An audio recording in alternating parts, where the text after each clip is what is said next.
Photography at the World's Fairs. Constructing Official Images. By Annie Shintag. During the late 19th and early 20th centuries, World's Fairs dominated the cultural imagination of American and European citizens in nearly every aspect of consumer society. The mass production and distribution of souvenir photographs of the fair's architecture reveals the essential role of expositions in creatively constructing and controlling idealized images of themselves, as well as national and local identities. At several expositions, official photographers were assigned to craft and convey a specific public image, while also heavily restricting and preventing amateur photographers from creating divergent images. These restrictions and official photographs reflect the controlled advertising image that tourists received in souvenir collections. These photographs not only affected the perception of architecture for fair-goers and armchair travelers alike, but they also continue to act as touchstones of memory in our archives today. The photographs in the Croc division of rare and manuscript collections, the KRMC, reveal the influence of these images on the construction of collective memory, the profession of architectural photography, and common touristic practices for subsequent generations. Cornell's Croc division of rare and manuscript collections, the KRMC has a particularly strong collection of photographic souvenirs of the fairs, as well as a smattering of guidebooks, programs and other ephemera. However, the photographs at the KRMC reflect the predominance of mass-distributed souvenirs rather than amateur photographs, resulting in several individual collections that largely include the same official images. James Gilbert, a prominent scholar on World's Fairs, discusses the influence of these images on the historiography of these expositions. To the present-day observer looking back on this period of photographic history, the tendency is to believe that Arnold's is the only perspective and that he and the fair administration successfully shaped how visitors saw and remembered the fair and how the rest of the public imagined it, and so we are left with a view of the fair that was intended by those who planned the exposition. In this way, the composition of the KRMC mirrors the presence of officially produced photographs in personal collections, indicating the thoroughly pervasive nature of endorsed images. The presence of these mass-produced photographs demonstrates the strong influence of a small group of official photographers in shaping the ways of seeing architecture, both through tourism and photography.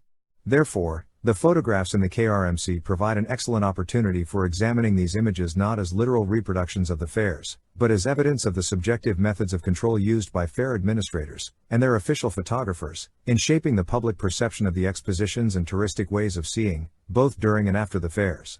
Tourism at the expositions. World's Fairs were highly constructed ordeals that attempted to represent the entire world in a single fairground, largely reflecting the values of their own time. The fairs were an integral aspect of industrial-era culture, and they pervaded Western society with advertisements and images that resulted in highly attended fairs, as well as reaching those who could not attend the fair. At a time when the national population was around 63 million, 27 million tourist tickets were sold to the World's Columbian Exposition in Chicago. The fairs were not only hugely popular, but they also created a massive spectacle, influencing touristic rituals both within and outside the fairs. The image shown here is Charles Dudley Arnold's The Triumphal Bridge, illuminated from official views of the Pan American Exposition, Buffalo 1901. This image typifies CD Arnold's photographic style, which primarily features the monumental qualities of architecture. By providing an ideal perspective and carefully controlled composition, Arnold emphasizes the classical proportions and sculptural attributes of architecture, often excluding the presence of crowds or other distractions.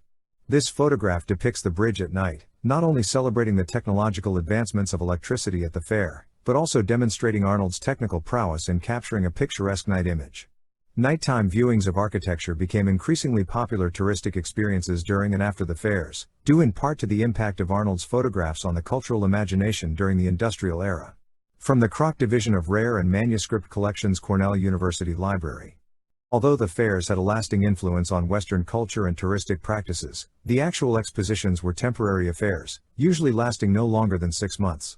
The fascination that accompanied these spectacles coincided with an awareness that it would all soon vanish, that its beauty were the things of just a day, and then they would be left with only their memories, souvenirs and pictures. The simultaneous sense of awe and nostalgia were integral to the development of souvenir photograph collections, which were created, in part, to reverse this sense of impermanence that accompanied the quick disappearance of the fairs. By providing images of the fairs, these publications ensured that these fleeting events would remain forever present in cultural history, thereby making a permanent mark on the collective memory of the fairs. One such publication in the KRMC, The Parisian Dream City 1900, marketed itself as a method with which to combat the swift mortality of the event. Like many photographic collections, this publication was a serial magazine of images available to monthly subscribers. On the first page of every issue, the author referred to the fleeting show planned for transient pleasure, which would fade and vanish with the closing of the exposition. This was seen as sad, unless, however, one subscribed to the publication, which would catch the accurate reflection of every one of these modern endeavors and transmit them to posterity in a series of photographic reproductions. Therefore, this photographic collection, like many others, marketed itself as an authoritative reproduction of the fair, making this temporary event permanently available to fair-goers and distant viewers alike. The use of photography in these publications echoes the desire to freeze time before a moment disappears. For the world's fairs, where a sense of brevity was so present, photography was a campaign to capture in more permanent media and render memorable that which was as ephemeral as the reflection of substance in water. As an artistic medium that was a contemporary technological revelation at the time, photography provided a seemingly magical method of capturing an instantaneous moment during an era of rapidly advancing change and developments. The very existence of these souvenir photographs reveals a cultural urge to perpetuate the fairs into a more pervasive historical moment, lasting long after the fair has been physically dismantled. Photography and tourism were explicitly intertwined at the world's fairs, with resulting effects that persisted long after the era of the fairs. Souvenir photograph collections impacted not only the perception of fairs, but they have also played a fundamental role in touristic ways of seeing at large. The images in these collections created visual expectations of Americans as they encountered their nation and the rest of the world through travel or, more likely, through consumption of these visual materials. Tourism became a fundamental method of interpreting and constructing identity during the emergence of the modern age. The era of the expositions was a significant moment in modern tourism, and thus the tourists to the fair may have been trying to understand themselves as modern subjects in the midst of a rapidly changing world. Fair souvenirs served as an extension of, or substitution for, travel, reflecting and perpetuating a broader cultural tradition of using tourism as a way of understanding oneself in modernity, as Dean McCannell has suggested. Therefore, these published images shaped expectations and affected experience itself, refiguring what had been seen, depicting what should have been seen, or offering an ideal perspective that only the photographer could record. In this way, an examination of these souvenir photographs reveals the manner in which these images influenced touristic ways of looking that extended far beyond the fairs, by consistently editing what should be seen and how the tourist should see. Framing the public image of the fairs. Photography became not only the method of depicting, but also more importantly, the method of constructing the publicized image of the fairs. Fair administrations, particularly at the Chicago Exposition, went to great lengths to control the fair's publicity through photographs, in order to shape public perceptions of the fair, attract attention and visitors through publicity, and leave a lasting legacy of meaning for future recollection through its meticulous record-keeping and archival preservation. Administrators demonstrated their aim to craft a specific public perception of the fair, reaching beyond the fair's completion, by overseeing both the distribution of photographs in advertisements and souvenir collections, as well as the overall message that would be conveyed in fair images. Seen here is the Nerdian brothers' view of the Eiffel Tower and Exposition Universelle, Paris 1889. This iconic view uses a bird's-eye perspective to celebrate the grandeur of the exposition, emphasizing the abstract orderliness of the fairgrounds with a highly organized composition. Overarching views such as this one were popularized during the fairs, influencing not only architectural photography styles but also the tourist practice of seeing cities from above. From the Kroc Division of Rare and Manuscript Collections, Cornell University Library. In an effort to establish control over images of the exposition, Chicago's fair administrators gave detailed legal rights to a singular enterprise as the sole official photographer of the fair. After approving of his photographs of the fair's construction, the administration granted CD Arnold and his partner, Harlow D. Higginbottom, an exclusive right to commercial photography inside the grounds. Higginbottom, the son of the president of the exposition's board of directors, was largely granted the title in name only, whereas Arnold quickly became known as the true official photographer. Arnold's designation was accompanied by a long list of benefits: $2,000, copyright and commission on all images, the ability to sell any photographs to guidebooks, journals or newspapers, the right to fill separate orders from journalists or businesses who had displays on the fairgrounds, as well as the opportunity for further income by filling any special orders placed by visitors to the fair. CD Arnold served as the official photographer for not only the Chicago World's Columbian Exposition in 1893 but also for Buffalo's Pan American Exposition in 1901, thereby leaving a lasting legacy on the public perception of world's fairs, architectural photography and tourism. Arnold's photographs were extensive, controlled and expensive, far more so than previous official photographers at other expositions, such as Paris Exposition Universelle. He produced platinum prints of his images, which was an expensive technology that was associated with artists rather than journalists, which underscored his belief that the photographs he produced were fine art. A souvenir image by CD Arnold could range from 30 cents, for an 8 inches by 10 inches print, to $1.50, for a 12 inches by 14 inches print, at a time when the average income was about $11 a week. In addition, if a visitor wanted an image of an object that was not part of any of Arnold's popularly available photographs, they could specially commission shots for $5, 10 times the 50-cent price of fair admission. With such rare, pervasive access to these resources and the fairgrounds, Arnold effectively established a monopoly from which he heavily profited, making his photographs seem synonymous with the fair itself. In relation to the goals of the fair administrations, Arnold was an ideal choice of photographer, as his images celebrate architecture in a manner that perfects the art of advertising the expositions. Both in Chicago and in Buffalo, his photographs feature a world of architecture that is monumentalized by its classical proportions and scale. The utopic nature of the fair, as Hales reflects, survived best not in reality but in myth, a myth that reached its clearest, most perfect, and most persuasive embodiment in the pictures of Charles Dudley Arnold. The majority of his images feature buildings as the primary subject, and his use of perspective reiterated his interest in architecture by reducing the surroundings to the role of a setting. Many of his images are framed in the foreground, often with bodies of water, fountains or pathways leading the viewer's eye towards the featured architectural subject matter. Arnold also captured photographs of impossible views, from places such as the roofs of buildings, often inaccessible to the average fair-goer.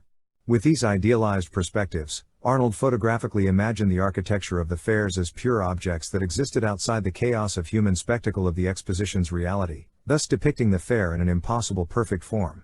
Arnold's use of bird's-eye perspectives echoed a larger developing trend in architectural photography, which thereby influenced touristic experience. Ogata states, by 1889, when visitors ascended the Eiffel Tower to look down on the city of Paris, viewing the exposition from above had become a quintessential experience of fair tourism. Many of Arnold's photographs utilize this perspective that directly encouraged tourists to climb to great heights to see an overarching view of the city. By illustrating the fair from a privileged perspective that only he could access, Arnold's images reflect his control over the architectural scene, just as the administration had control over the distribution and access to the scenes themselves. Arnold's frequent omission of people in his photographs reinforces his interest in the monumental qualities of architecture, rather than in the chaotic spectacle of the fairs. By taking the photographs early in the day, before the crowds arrived, Arnold intentionally avoided including people in his images, aside from an occasional human figure who was used solely to provide a sense of scale to the architecture. This technique lent a sense of quiet and decorum, an aesthetic order to what in reality were bustling thoroughfares and crowded exhibits, made so by the disorderly meandering of huge crowds of visitors. Although the noisy crowds would likely have been a predominant experience of the fairs to a visitor, Arnold's photographs, which were used largely to remember the fair by those visitors, included none of those theatrical crowds. This image here is from Dundas Todd's Frontispiece in World's Fair Through a Camera, Snapshots by an Artist, Chicago World's Columbian Exposition, 1893. At a time when amateur photography clubs were booming, World's Fairs became increasingly restrictive in permitting amateurs to photograph inside the fairgrounds. The growing population of amateur photographers opposed the official photographer, CD Arnold, and his monopoly at the Chicago Fair. The photographs produced by amateurs, however, are strikingly similar in style, subject matter, and composition to the official photographer's images. As can be seen in this frontispiece, these amateur images, like Arnold's, idealize architecture with an emphasis on scale and proportion rather than the spectacle of chaos. These similarities between amateur and official images demonstrate the large influence of publicized images on not only photographic styles, but also on the collective perception of the fairs. From the Kroc Division of Rare and Manuscript Collections, Cornell University Library, the quiet emptiness of these photographs suggests not only Arnold's emphasis on the pristine, majestic qualities of architecture, but also on his intense control over the public understanding of what tourists should value at the fair. Arnold avoided crowds because they would draw the eye away from the realm of metaphor and declamation suggested in the vehicle of architecture. Crowds could suggest only disorder, diversity, multiplicity of intent, and variant points of view. By eliminating crowds from his images, Arnold ensured the singular authority of his own perspective, on behalf of the fair administration. Instead of the uncontrolled spectacle of chaos, the images evoked a stage set, a clean, finished artifice, at once a cultural index and a cultural agent, inhabited, by and large, in imagination rather than in reality. In this way, These images suggest Arnold's emphasis on architecture, and architecture alone, as the destination for tourists at the fair, thus shaping their experience and perceptions of the primary objects of value to seek out amidst the crowds. Many of Arnold's photographs not only emphasize architecture, but also celebrate the advancement of technology. He produced several night photographs, at both the Chicago and the Buffalo fairs, which featured the exposition grounds illuminated by thousands of lights. The practice of visiting the grounds at night was a relatively new tourist phenomenon, one which overwhelmed the public, while entertaining them in great numbers and processing all of them into believers in and eventually enthusiastic consumers of the fruits of evolving technology of all sorts. As a result of their popularity at the fairs, night visitations became a common touristic practice. Today, the awe-inspiring moment at dusk, when all lights are switched on simultaneously, has turned into a choreographed ritual, eagerly awaited by visitors. The touristic experience of viewing architecture, and their light displays, at night is partially rooted in the presence of dramatic illuminations at these industrial-era expositions. Arnold's night photographs played a large role in popularizing these light displays, demonstrating not only his broad influence but also his technical prowess as a photographer. The Triumphal Bridge Illuminated was taken at the Pan American Exposition in 1901, celebrating electricity as a central feature of the Buffalo Fair.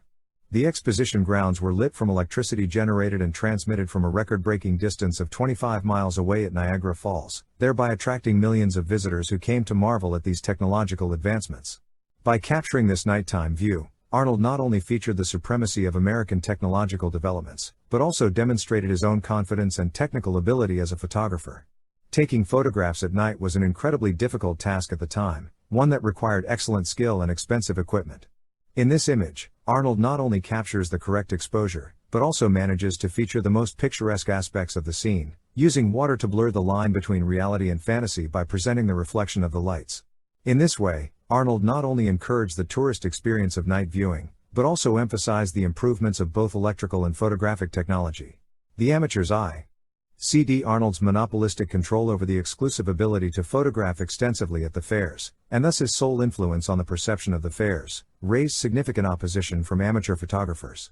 In the late 19th and early 20th centuries, a large population of amateur photographers was emerging alongside the popularity of the world's fairs. As photographic technology developed, producing smaller, more inexpensive cameras and faster production times, photography became available to a broader audience. At the time of the World's Columbian Exposition, there were about 60 societies and clubs in the United States, and roughly 100,000 amateur photographers in the United States at the time, most of them affluent enough to go to the fair. Despite these relatively large numbers, only about 2,000 amateur permits were sold during the duration of the Chicago Fair. This low percentage of amateurs at the Chicago Fair was a direct result of the strict regulations put in place by fair administrators, in order to curb the production of images that were alternative to Arnold's officially sanctioned photographs. The Paris Exposition Universelle set the precedent for limitations in 1889, and many of the official photographs from that fair reflect a similar compositional quality to Arnold's images. In Paris, amateurs and professionals alike paid an entrance fee for their cameras, but no monopoly was granted to a single firm, and no limit on camera size. In Paris, there were two major photographic firms, that of Marius Barr and that of the Nerdian brothers. A rare personal photo album in the Kruk division of rare and manuscript collections contains 99 prints by the Nerdian brothers at the 1889 exposition. Photographs such as the Nerdian brothers' view of the Eiffel Tower and Exposition Universelle, Paris 1889, demonstrate the stylistic similarities between these official photographers and CD Arnold. This image, which precedes Arnold's photographs, utilizes a bird's-eye perspective to emphasize, like Arnold, the monumental qualities of architecture and the orderliness of the fair. Like many of Arnold's images, this photograph demonstrates an impossible view that celebrates the triumph of architecture as a symbol of Western progress. While the effort to control images did not originate at the Chicago Fair, the World's Columbian Exposition set the strictest regulations of the fairs.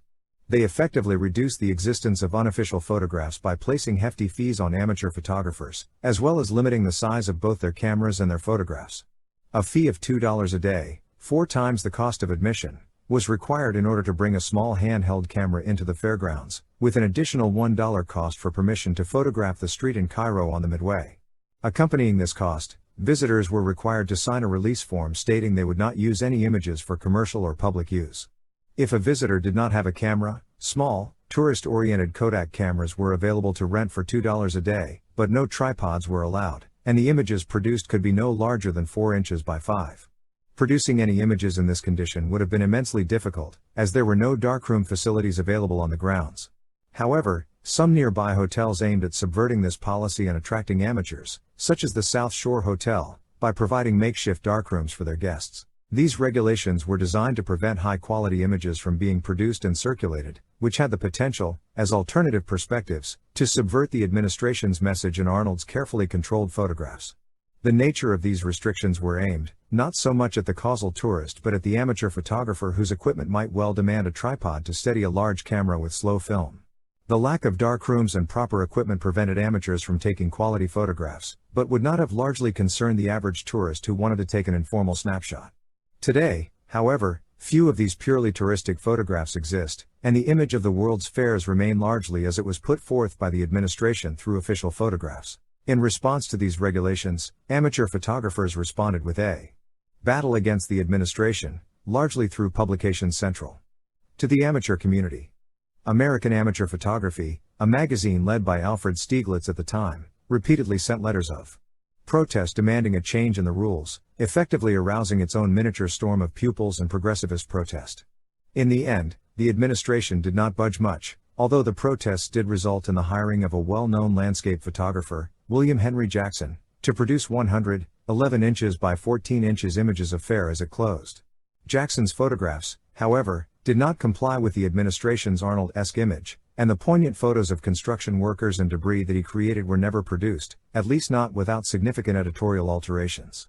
This miniature battle over the control of alternative visions reveals more about the fair administration's urge to control the fair's image than it does about the photographers themselves. Harris reflects, fair officials, with their careful choice of official photographers and licenses for the cameras of individual visitors, acknowledged just how critical the control of images actually was. The existence of this controversy demonstrates the importance placed on photography as the primary creator of perception during these massive cultural events.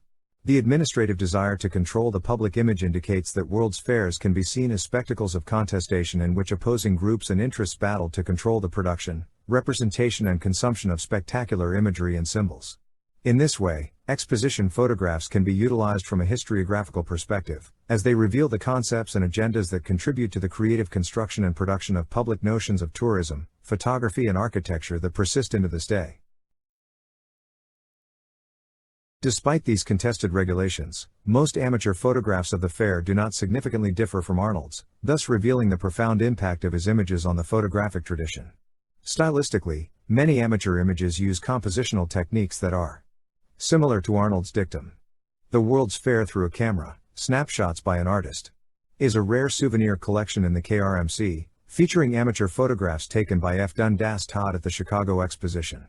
Due to the heavy restrictions at the fair, few collections of amateur images exist, making this one an incredible insight into the photographic style of these depictions. These images, seen in Dundas Todd's frontispiece in World's Fair Through a Camera, Snapshots by an Artist, Chicago World's Columbian Exposition, 1893, feature architecture with a sense of monumentality and an emphasis on pure, uninterrupted form that echoes Arnold's characteristic style. These stylistic similarities were not confined to this particular album, as Gilbert states, despite the objections to stringent rules and an undercurrent of criticism of Arnold's vision, there is considerable evidence that the monumental and picturesque were also principles of the amateur aesthetic code.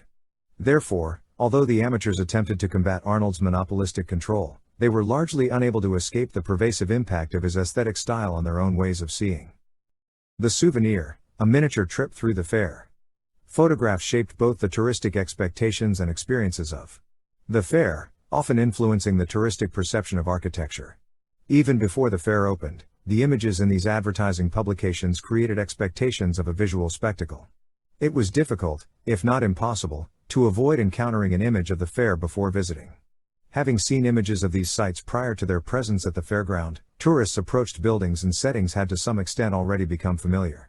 Therefore, fair-goers entered the grounds with preconceived notions about the iconic sites at the fair, as it had been constructed for them through Arnold's photographs and the fair administration. This experience may have been similar to the notion of the tourist desire to see the Eiffel Tower while in Paris, which Dean McCannell describes as site marker transformations and recognition. The fairs, however, were temporary cities, and thus this touristic practice of site recognition at a place that exists only briefly demonstrates the immense influence of advertising images, such as Arnold's photographs, in constructing the perception of these places, both in anticipation of and during the fair. Official photographs constructed the perception of the fairs for not only fair goers, but also for those who never attended the fairs. Particularly for those who did not travel to the fairs, the advertising images and photographs shaped the experience of these events, thoroughly constructing their understanding of the value of the expositions. Souvenir collections were collected not only by fair goers who wanted to remember their trip, but also from a distance in the form of serial photographic magazines. In this way, these sources stand as the literary equivalents of the exhibitions themselves. Souvenir publications were aware of their vicarious role. As one publication in the KRMC indicated, for those who go, this is the beautiful souvenir for memory. For those who don't, it will be the exposition itself, with more essential value than an actual visit would have imparted. By turning the pages, distant viewers could imagine a trip through the fair, traveling from one building to the next, with no distractions from the crowds, as very few people were present in Arnold's photographs. Therefore, these collections were used to substitute for experience itself. A trip through the souvenir collection was often used to substitute for a physical visit, using a careful layout to guide an armchair traveler through the exposition. Expositions provide a particularly fascinating example of how souvenirs are used to miniaturize a carefully constructed image of the events at the fairs. Because world's fairs were, as Benjamin said, a city, indeed a world in miniature, the souvenir mirrors the function of the fairs themselves. Just as the fair distilled the world down to a single place, photographs and their placement in souvenir collections craft a highly edited, distilled and miniature version of the fair. By miniaturizing the fair, souvenir collections necessarily reduce the event into a series of fragments, by including photographs, themselves highly subjective, of a few select locations. The nature of souvenirs is necessarily fragmentary. They offer a singular, fragmentary viewpoint that stands for the whole experience. By crystallizing the massive event into a few manageable sites, the souvenir determines what is important and what can be omitted, thus occupying a profoundly influential role in shaping the public understanding and collective memory of the fairs. These mass-distributed official photographs reveal an intrinsic relationship between the creative construction of the fair and the creative construction of the souvenirs of the fair. In addition, these souvenir collections have significantly impacted architectural photography and touristic practices, thus making these materials in the Croc division of rare and manuscript collections highly valuable insights into the creative role of communicating, organizing and controlling an idealized notion of architecture that extends beyond the fairs. The ways of seeing put forth through these photographic techniques have largely influenced patterns of tourism that continue to evolve, demonstrating the importance of these materials as part of the larger historiography of architourism today.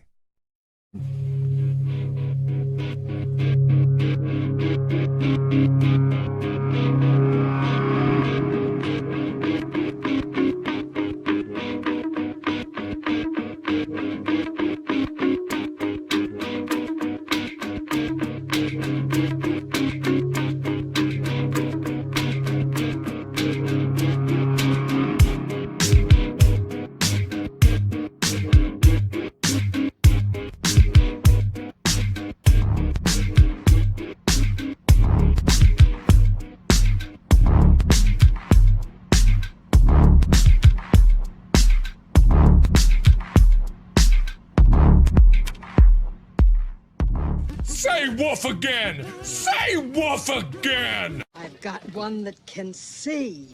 This is my kung fu, and it is strong. See you later.